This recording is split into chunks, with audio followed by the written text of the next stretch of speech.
Yes, good morning. And I really would like to welcome Tony Blinken. I'm so happy that you are here visiting. It's a real honor. We will have a NAC meeting later on. We just had a bilat meeting. And can I just say that the US continued over the last 4 years to help NATO to do more on burden sharing, to increase spending also on the European and Canadian side of NATO.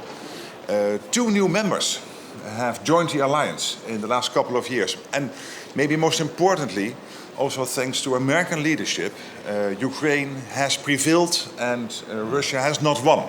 And obviously we have to do more to make sure that Ukraine can stay in the fight and is able to roll back as much as possible the Russian onslaught and to prevent Putin from being successful in Ukraine.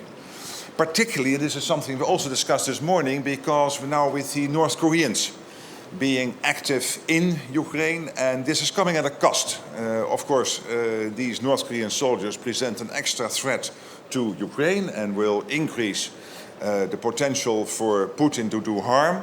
But at the same time, he has to pay for this. And he is paying for this by technology, for example, missile technology going to North Korea, and that is presenting a threat not only to the European side of NATO, but also to the US mainland, to South Korea, to Japan. And it is not just North Korea being active.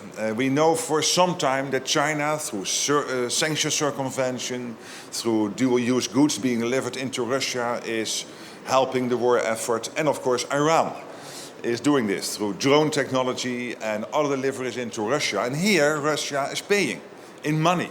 And this helps Iran to continue its efforts to destabilize the Middle East and even beyond the Middle East. So what you see here, and this is what we discussed this morning, that the Euro-Atlantic and the Indo-Pacific, these are not 2 separate theaters. This is all getting more and more combined.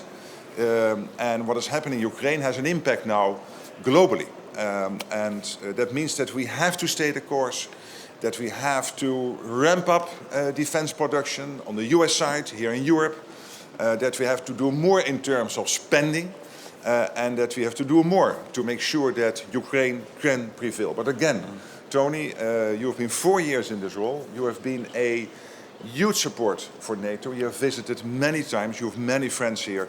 I really want to thank you for your leadership. Of course, so far, but also over the next 2 months. We will need you in that role. And thank you for being here and being the man you are. Thank you so much. Thank you, Mark.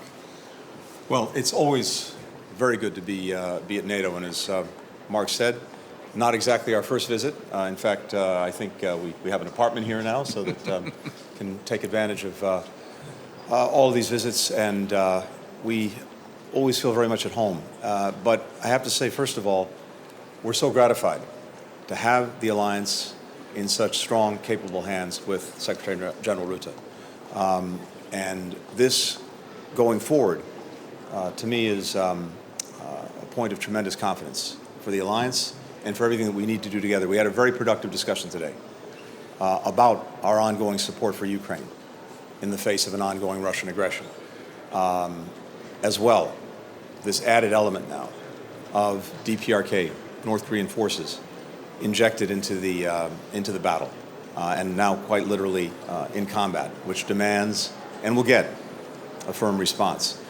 We see increasingly the indivisibility of security between and among these different theaters, the Euro-Atlantic theater, the Indo-Pacific theater, the Middle East, and it's critical that we find ways to work ever more closely together.